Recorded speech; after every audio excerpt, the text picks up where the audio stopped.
South ఇండియాలోని అతి తక్కువ ధరలకి రత్నాలనందించే ఏకైక సంస్థ 6JVR. నమస్తే, వెల్కమ్ టు సుమన్ టీవీ. గుండెపోటు మరణాలు భయపెడుతున్నాయి. వయసుతో సంబంధం లేకుండా సడన్ డెత్స్ సంభవిస్తున్నాయి. తాజాగా ఎన్టీఆర్ జిల్లాలోని నందిగామలో డిగ్రీ విద్యార్థిని గుండె ఆగి చనిపోయింది. అసలు ఇంతటి చిన్న వయసులోనే హార్ట్ అటాక్స్ ఎందుకు వస్తున్నాయి? ఎందుకని గుండెపోటు మరణాల సంఖ్య రోజురోజుకు పెరిగిపోతున్నాయి? గుండె ఆరోగ్యానికి ఎలాంటి జాగ్రత్తలు తీసుకోవాలి? ఈ విషయాల గురించి చర్చిద్దాం. ప్రస్తుతం లైవ్లో జాయిన్ అయ్యారు chairman ethics committee clinical research and trials doctor Vijayabhaskar గారు. వారితో మాట్లాడదాం. సార్ నమస్కారం. నమస్కారం. విజయభాస్కర్ గారు, ఎన్టీఆర్ జిల్లా నందిగామలో సార్ డిగ్రీ విద్యార్థిని కాలేజ్కి వెళ్ళింది. కాలేజీ నుంచి ఇంటికి వస్తుంటే ఫ్రెండ్స్తో మాట్లాడుకుంటూ రోడ్డు మీద నడుచుకుంటూ వస్తున్న సమయంలో ఒక్కసారిగా కుప్పకూలి చనిపోయింది సార్. చాలా బాధాకరమైనటువంటి విషయం. అంటే టీనేజ్ పిల్లలు కూడా గుండెపోటుతో చనిపోతున్నారు. అసలు ఏమి అర్థం కాని పరిస్థితి. గతంలో కూడా మనం చాలా వీడియోలు చూసాం సార్. ఒక స్టేజ్ మీద డ్యాన్స్ వేస్తూ ఒక మహిళ చనిపోయింది. తర్వాత క్రికెట్ ఆడుతూ ఒక అబ్బాయి చనిపోయాడు. చిన్న పిల్లలు చచ్చిపోతూ ఉన్నారు సార్. ఎందుకు ఇంత సడన్గా హార్ట్ స్ట్రోక్తో హార్ట్ అటాక్స్తో చనిపోతున్న పరిస్థితి ఉంది? ఏమంటారు సార్? మనము కోవిడ్ కు ముందు కోవిడ్ తర్వాత చాలా వ్యత్యాసం కనబడుతున్నాయండి. కోవిడ్ తర్వాత మనం ఎక్కువగా చిన్నపిల్లల్లో హార్ట్ అటాక్ డెత్స్ అనేది కామన్ గా, ఎందుకో అన్కామన్ అయినా కామన్ గా చూస్తా ఉన్నాం. ఇది ఈవెన్ 13-year-old గర్ల్ అమ్మాయి కార్డియాక్ అరెస్ట్ అయి చనిపోవడం ఇదివరకు లాగా ఇప్పుడు లేదండి. పోస్ట్ కోవిడ్ లో కుడ్ బి బికాస్ మా స్టడీ ప్రకారం చూస్తే ఈ కోవిడ్ యొక్క వైరస్ యొక్క రెమినెంట్స్ ఏవైతే ఉంటాయో అవి లంగ్స్ నుంచి గుండెకు పోయి అవి ఇన్ఫ్లేమ్ చేసి ఇట్లాంటి స్ట్రోక్స్ వస్తున్నట్టుగా మనకు ఒక భావన జరుగుతుందో. దీని మీద ఇంకా క్లినికల్ రీసెర్చ్ జరుగుతూ ఉంది. But still at to confirm. But overall గా చూస్తే చిల్డ్రన్స్ లలో ఈ మధ్య కాలంలో మనం మల్టిపుల్ కార్డియాక్ డిజీజెస్ చూస్తున్నాం. అందులో కంజెనిటల్ హార్ట్ డిజీజ్ అనుకోండి, లేకపోతే అరిథ్మియాస్ అనుకోండి, లేకపోతే కార్డియోమయోపతి అంటే కండరాల పుంజుకోవడం, లావు కావడం అనుకోండి. ఇట్లా కార్డియాటిస్ అంటే ఇన్ఫెక్షన్స్ వలన ఇన్ఫ్లేమ్ అయి ఇట్లాంటి కార్డియాక్ అరెస్ట్ కావడం. యూజువల్ గా మనకు ఇదివరకు కార్డియాక్ అటాక్స్ అనేది ఎక్కువగా ఉంటది. స్ట్రోక్స్ అంటాం. అంటే మనకు గుండెకు 4 గదులు ఉంటాయి, దాని చుట్టూ కండరాలు ఉంటాయి. కండరాలకు 3 రక్తనాళాలు రక్తం సప్లై చేస్తుంది. సో ఎప్పుడు నిరంతరం 24/7 మనకు గుండె రక్తనాళాలు రక్తం సప్లై చేస్తే మజిల్స్ ఆడుతుంటాయి, అంటే మజిల్స్ కొట్టుకుంటాయి, అంటే గుండెని కాంట్రాక్ట్ చేస్తూ ఉంటాయి. సో ఎప్పుడైతే ఈ 3 రక్తనాళాల్లో ఏదైనా ఒక రక్తనాళం కానీ, 2 రక్తనాళం కానీ, 3 రక్తనాళాలు బ్లాక్ అయినప్పుడు దీనిలో మనకు గుండె నొప్పి, గుండె హార్ట్ స్ట్రోక్ కానీ, లేకపోతే గుండె heart arrest are cardiac arrest కానీ జరుగుతాయి. సో 1 to 2 రక్తనాళాలు, 1 కానీ 2 రక్తనాళాలు, దాన్ని కొరనరీ ఆర్టరీస్ అంటారండి.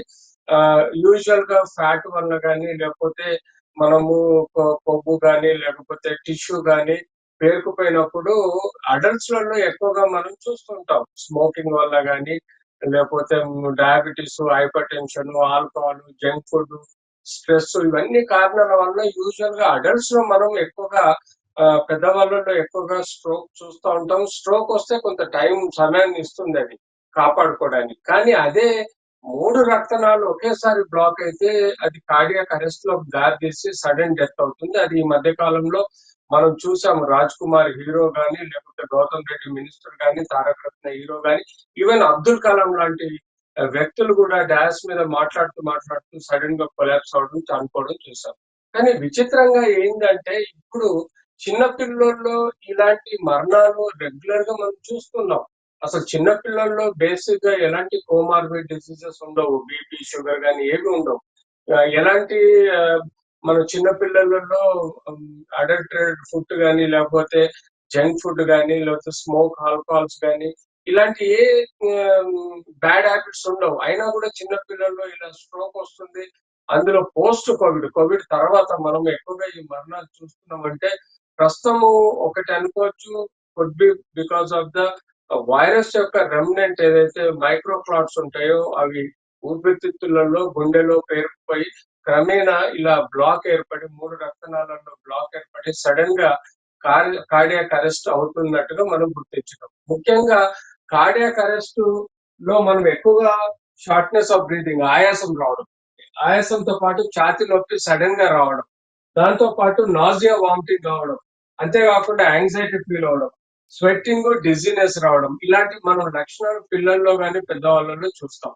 కానీ ఈ కార్డియాక్ అరెస్ట్ అనేది మనకు సడన్ గా వస్తుంది, సమయం కూడా ఇవ్వటం లేదు. సడన్ గా స్వెట్టింగ్ వచ్చి కింద కూలిపోవడం, కింద పడిపోవడం, ఆ చైర్ లో కూలిపోవడం, చైర్ లో పడిపోవడం, అట్లా సడన్ గా డెత్ అయిపోవడం అనేది మనం ఈ మధ్య కాలంలో కార్డియాక్ అరెస్ట్ అనేది చూస్తున్నాం. కార్డియాక్ స్ట్రోక్స్ కన్నా కార్డియాక్ అరెస్ట్‌లే ఎక్కువగా చూస్తున్నాం. వీటిని దరిమిలా మనం కార్డియాక్ అసోసియేషన్, కార్డియాలజిస్ట్ అసోసియేషన్ కూడా తీవ్రంగా దీని మీద వర్కౌట్ చేస్తుంది. అన్నీ అసలు కూడా ఏంటి పోస్ట్ కోవిడ్ తర్వాత వచ్చింది దానిగా చూడాల్సిన అవసరం ఉందా? మీరు ఇంతకుముందు అన్నారు వైరస్ ఏదైతే ఆ ఆనవాళ్ళు ఉన్నాయో దాని వల్లనే కారణం కావచ్చు అన్నారు. అది నిజం అనుకోవచ్చా రెండిట్లో సార్? డిఫరెన్స్ ఏం లేదండి. వైరస్ ఆనవాళ్ళు అనుకోండి, పోస్ట్ కోవిడ్ లో కోవిడ్ వైరస్ వల్ల రెమినెంట్ మైక్రో క్లాట్స్ ఏమైనా ఏర్పడి ఉండుంటే, ఊపిరితిత్తులలో, గుండె రక్తనాళాల్లో ఏర్పడి ఉండుంటే, మోస్ట్ ప్రాబబ్లీ వాటి యొక్క ఇన్ఫ్లమేటరీ రియాక్షన్ వల్ల మనకి ఇలాంటి కార్డియాక్ అరెస్ట్ వస్తున్నట్టుగా భావించడం జరుగుతుంది. సో ఏదేమైనా సపోజ్ మనకు కార్డియాక్ స్ట్రోక్ అంటే సమయం ఇస్తుంది. అది మనం ఈ లోపల హాస్పిటల్ తీసుకోపోగలుగుతాం. ఇవ్వాల్సిన ఇంజెక్షన్స్, స్ట్రెప్టోకైనస్ గాని ఏదైనా ఇంపార్టెంట్ ఇంజెక్షన్స్ ఇవ్వగలిగితే, ఆ క్లాట్ ని డిజాల్వ్ చేసే ఇంజెక్షన్ ఇవ్వగలిగితే బతికించుకోగలుగుతాం. కానీ ఇక్కడ అలా పరిస్థితులు లేవు. మనకు ఎంతో మంది సెలబ్రిటీస్ గాని లేకపోతే ఈ మధ్య కాలంలో ఎక్కువ మంది చనిపోవడం జరుగుతుంది. ఇలాంటి కండిషన్స్ నివారించాలి అంటే ఈరోజు ప్రభుత్వం గాని, పేరెంట్స్ గాని, లేకపోతే ప్రివెంట్ హెల్త్ సిస్టమ్స్ గాని, లేకపోతే పబ్లిక్ హెల్త్ సిస్టమ్ గాని దీని యొక్క అవేర్‌నెస్ ఇంక్రీజ్ చేయాలి. అంతేకాకుండా ప్రీ మెడికల్ టెస్ట్‌లు కూడా ఎక్కువగా కార్డియాక్ టెస్ట్‌లు కూడా చేయాల్సిన అవసరం ఉంది. ప్రీ మెడికల్ టెస్ట్‌లు అంటే మనం టెక్నికల్‌గా ఈ యొక్క క్లాటింగ్ ఫ్యాక్టర్స్ గాని, లేకపోతే మనకు ఎక్కడైతే మనకు పేరుకుపోయి రక్తనాళాలు బ్లాక్ అయితున్నాయో, జామ్ అయితున్నాయో దీనికి కారణం తెలుసుకోవడానికి మనకి వేరియస్ కార్డియాక్ టెస్ట్‌లు ఉంటాయి. వాటి తద్వారా తెలుసుకోవడం అనేది మోస్ట్ ఇంపార్టెంట్. అంతేకాకుండా మరి ఇప్పుడు ఏమన్నా ప్రివెన్షన్ సిమ్టమ్స్ ఏమన్నా కనిపించే అవకాశం ఉందా సార్? ఇప్పుడు పిల్లలు చచ్చిపోతా ఉన్నారు. టీనేజ్‌లో వాళ్ళు ఆల్ ఆఫ్ సడన్ కుప్పకూలి ఇందాక చచ్చిపోతా ఉన్నారు. చెప్పినట్టుగా ఈ సింప్టమ్స్ మనం చూసుకోవాలండి. ఆయాసం రావడం, shortness of breathing, chest pain sudden గా రావడం, నాజియా, వామిటింగ్ అవ్వడం, యాంగ్జైటీ ఫీల్ అవ్వడము, స్వెట్టింగ్ రావడము, డిజీనెస్ రావడం. ఇలాంటి సింప్టమ్స్ మనం కామన్ గా ఎనీ కార్డియాక్ ప్రాబ్లమ్స్ మనం చూస్తూ ఉంటాం. కానీ కార్డియాక్ అరెస్ట్ లో మనకు అంత టైం ఇవ్వదు. అది సడెన్ గా ఏర్పడి సడెన్ గా కొలాప్స్ అయ్యి సడెన్ గా చనిపోవడం జరుగుతుంది. సో మనం దీన్ని ప్రివెంట్ చేయాలంటే ప్రతి ఒక్కరు నేర్చుకోవాల్సింది ఏంటంటే each one teach one or each one save one అనే కాన్సెప్ట్ లో మా Indian red cross society Hyderabad అంటే తెలంగాణ బ్రాంచ్ నుంచి యాజ్ అ కన్వీనర్ గా నేను సజెస్ట్ చేసేది ఏంటంటే ప్రతి ఒక్కరు ఫస్ట్ ఎయిడ్ ట్రైనింగ్ ప్రోగ్రామ్ నేర్చుకోవాల్సిన అవసరం ఉంది. ప్రతి ఒక్కరు ఈవెన్ మెడికో, నాన్ మెడికో, నా కామన్ మెన్ కూడా ఈ యొక్క సిపిఆర్ అంటే కార్డియో పల్మనరీ రీసస్టేషన్ అంటే కార్డియో పల్మనరీ రీసస్టేషన్ అంటే నేను ఇందాక చెప్పినట్టు ఆ అమ్మాయి పడిపోయిన ఆ, వెంటనే ఇమ్మీడియట్లీ పక్కనే ఉండే ఏ స్టూడెంట్ గాని, టీచర్ గాని, లేకపోతే ఎవరైనా ఒక పర్సన్ ఆయా గాని ఎవరైనా పక్కన ఉన్న వాళ్ళు సిపిఆర్ చేయగలిగితే, కార్డియో పల్మనరీ రీసస్టేషన్ చేయగలిగితే డెఫినెట్లీ చైల్డ్ ను గాని అడల్ట్ ను గాని మనం బతికించుకోగలుగుతాం. సిపిఆర్ అంటే కార్డియో అంటే హార్ట్ అండి, పల్మనరీ అంటే లంగ్. ఈ రెండింటిని రిట్రీవ్ చేయడం, రికవరీ చేసే రీసస్టేషన్ ప్రొసీజరే సిపిఆర్ ప్రొసీజర్ అంటాము.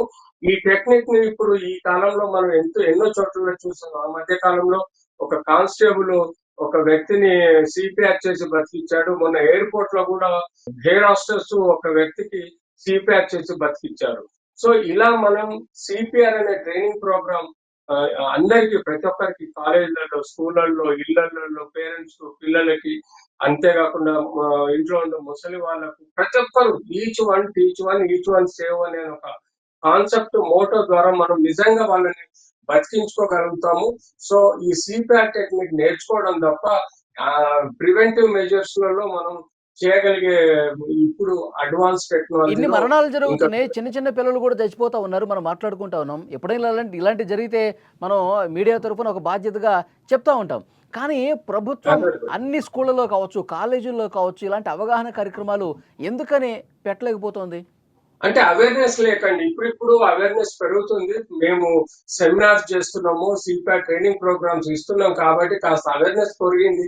కానీ ఈవెన్ దో చూడండి, అబ్దుల్ కలాం లాంటి మాజీ ప్రెసిడెంట్స్ కూడా సిపిఆర్ ఇయ్యలేని పరిస్థితిలో ఉన్నామంటే ఎంత అవేర్‌నెస్ తక్కువుంది అన్నది చూడండి. సో, టెక్నికల్‌గా మనం చూస్తే పబ్లిక్ హెల్త్ డిపార్ట్‌మెంట్ యొక్క ప్రైమరీ రెస్పాన్సిబిలిటీ.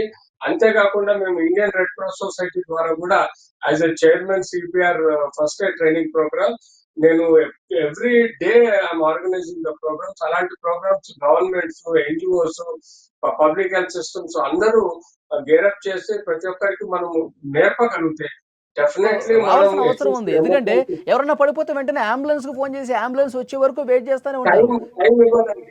అంబులెన్స్ వచ్చేటప్పుడు టైం పడుతుంది. మనం 3 నిమిషాల్లో రివైవ్ చేయగలిగితేనే మనిషి బతకగలుగుతాడు.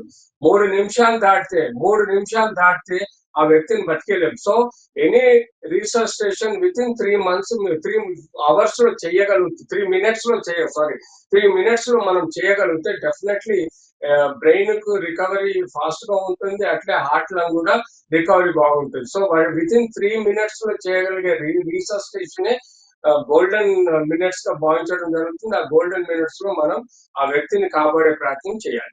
అంటే సార్ ఇప్పుడు టెస్ట్‌లు రెగ్యులర్‌గా చేయించుకోవటం బెటర్ అంటారా? ఎందుకంటే ఎప్పుడు ఎవరు అబ్సల్యూట్లీ అండి. హ్మ్. అబ్సల్యూట్లీ ఎవాల్యుయేషన్ అనేది డయాబెటిక్, హైపర్ టెన్షన్, ఇతరత్ర ఏమైనా కిడ్నీ డిసీజ్ గానీ, లివర్ డిసీజెస్ గానీ, ఇక ఇతరత్ర ఆంకాలజీ అంటే క్యాన్సర్ డిసీజెస్ గానీ ఉన్నవాళ్ళు వీళ్ళు రెగ్యులర్ గా ఈ రీసెంట్ వైరస్ ఎఫెక్ట్ అయిన వాళ్ళు గానీ డెఫినెట్లీ వాళ్ళు కార్డియాక్ టెస్ట్ అనేది బేసిక్ ఈసీజీ, ట్రెడ్మిల్, లేకపోతే 2D ఎకో, లిథియం స్కాన్, లేకపోతే CT angio or conventional angio గానీ ఏదైనా ఒక కంటిన్యూస్ మెజర్ లో ఒక టెస్ట్ అనేది చేసుకోవాలి. చేసుకొని తప్పని పరిస్థితుల్లో ఎవాల్యుయేట్ చేసుకోవాలి. అబోవ్ 40 ఏజ్ వాళ్ళకైతే ఇది కంపల్సరీ అయిపోయిందండి. బిలో 40 వాళ్ళకు కంప్లైంట్స్ ప్రకారం మనము తీసుకోవాలి. ఈ చిల్డ్రన్ లో అరిథ్మియాస్ అని ఉంటాయి, కార్డియోమయోపతి ఉంటది, కార్డైటిస్ అని ఉంటది, కంజైటల్ డిసీజెస్ ఉంటాయి. ఇట్లాంటి ఎన్నో పర్టికులర్ డిసీజెస్ చిల్డ్రన్స్ లో కూడా వేరియబుల్ గా ఉంటుంది కాబట్టి చిల్డ్రన్స్ లో ఏమాత్రం ప్రాబ్లం ఉన్నా కూడా పెడియాట్రిషియన్ గానీ, పెడియాట్రిక్ కార్డియాలజిస్ట్ గానీ కలిసి ఎవాల్యుయేట్ చేసుకోవడం చాలా important to rule out congenital disorders గానీ, కార్డియోమయోపతి గానీ, కార్డైటిస్ గానీ, లేకపోతే ఈ అరిథ్మియాస్ లాంటి సమస్యలు ఉన్నప్పుడు చిల్డ్రన్స్ కూడా కార్డియాలజిస్ట్ దగ్గర ఎవాల్యుయేట్ చేసుకోవాల్సిన నెసెసరీ ఈ కాలంలో ఉంది. ఎందుకంటే పోస్ట్ కోవిడ్ ఈ యొక్క కార్డియాక్ అరెస్టులు అనేటివి మనం కామన్ గా చూస్తున్నాం కాబట్టి. అంటే సార్ ఇప్పుడు జీవనశైలిని ఎట్లా మార్చుకోవాలి సార్? ఇప్పుడు పూర్తిగా మారిపోయింది గదా! ఒబేసిటీ ఎక్కువైపోయిందండి. Obesity because of the junk food అనుకోండి, ఓవర్ ఈటింగ్ అనుకోండి. ఇలాంటి హ్యాబిట్స్, చాక్లెట్స్, జంక్ ఫుడ్ ఇవన్నీ అంటే కార్బ్స్ ఎక్కువ తినడము, ఒబేసిటీ పెరగడం చిల్డ్రన్స్ లలో ఇట్లాంటి సమస్యలు ఉన్నప్పుడు అవాయిడ్ చేయడం better. So they should be balanced nutrition parents ఇవ్వాల్సిన అవసరం ఉంటుంది. ఒబేసిటీ కారణం తెలుసుకోవాల్సిన అవసరం ఉంటది. ప్రిఫరబ్లీ చిల్డ్రన్స్ లో ముద్దుగా బొజ్జుగా ఉండాలని చెప్పి అతిగా తినిపించే పేరెంట్స్ ఉంటారు.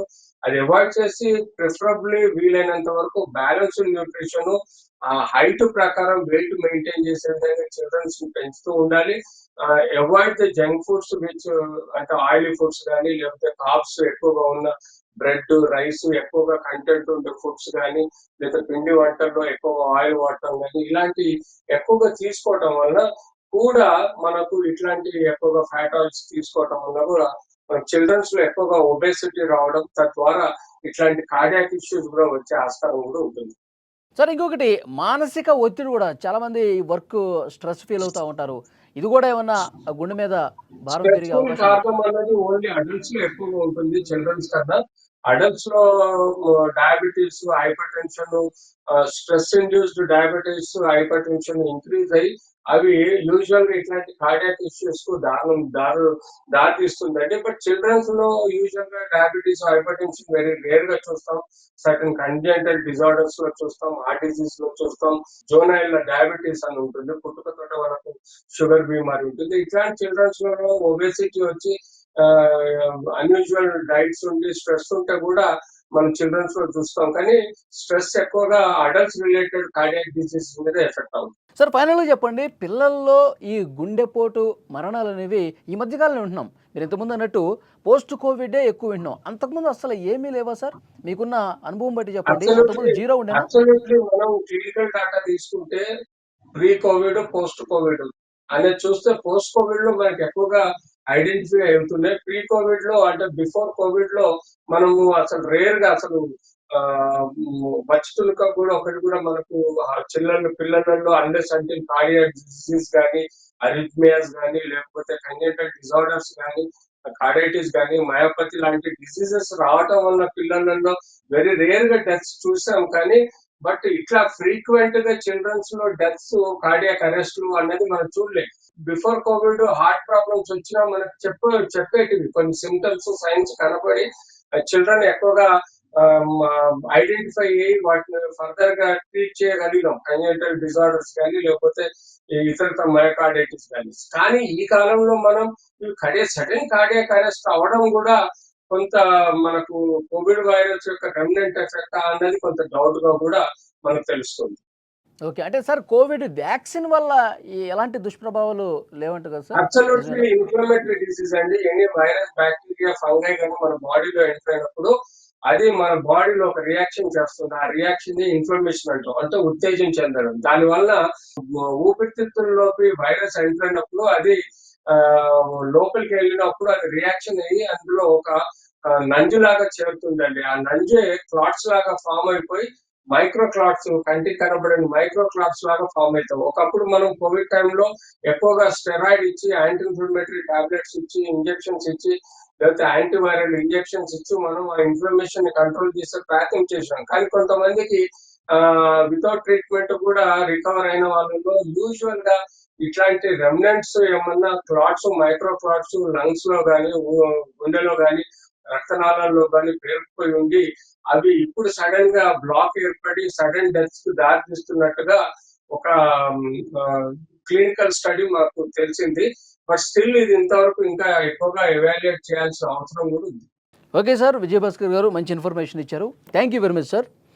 అది థ్యాంక్ యూ. పిల్లల్లో గుండెపోటు మరణాలు ఎక్కువగా జరుగుతున్నాయి. ఈ మధ్యకాలంలో మనం వింటున్నాం. పోస్ట్ కోవిడే ఇవి ఎక్కువగా చూస్తున్నాం అని చెప్తున్నారు. సో అయితే అవేర్నెస్ అనేది చాలా ముఖ్యమని చెప్తున్నారు డాక్టర్ విజయభాస్కర్ గారు. ఎందుకంటే ప్రతి చోట కూడా సిపిఆర్ పట్ల అవగాహన ఉండాలి. ఎవరైనా ఈ విధంగా కుప్పకూలిపోతే వెంటనే వాళ్ళకి సిపిఆర్ చేసేటువంటి ఆ టెక్నిక్ అందరూ నేర్చుకోవాల్సినటువంటి అవసరం అని చెప్తున్నారు. ఎందుకంటే అంబులెన్స్కి ఫోన్ చేయటం, అది రావటం, గంటల పాటు వెయిట్ చేసి చూస్తే పేషెంట్ మనకి అందకుండా పోయే అవకాశం ఉంది. కాబట్టి డెఫినెట్గా సిపిఆర్ నేర్చుకోవాలి. అలాగే ప్రభుత్వం కూడా దీని మీద ప్రత్యేక దృష్టి పెట్టాల్సినటువంటి అవసరం ఉందని ఆయన చాలా బలంగా చెప్తున్నటువంటి పరిస్థితి ఉంది.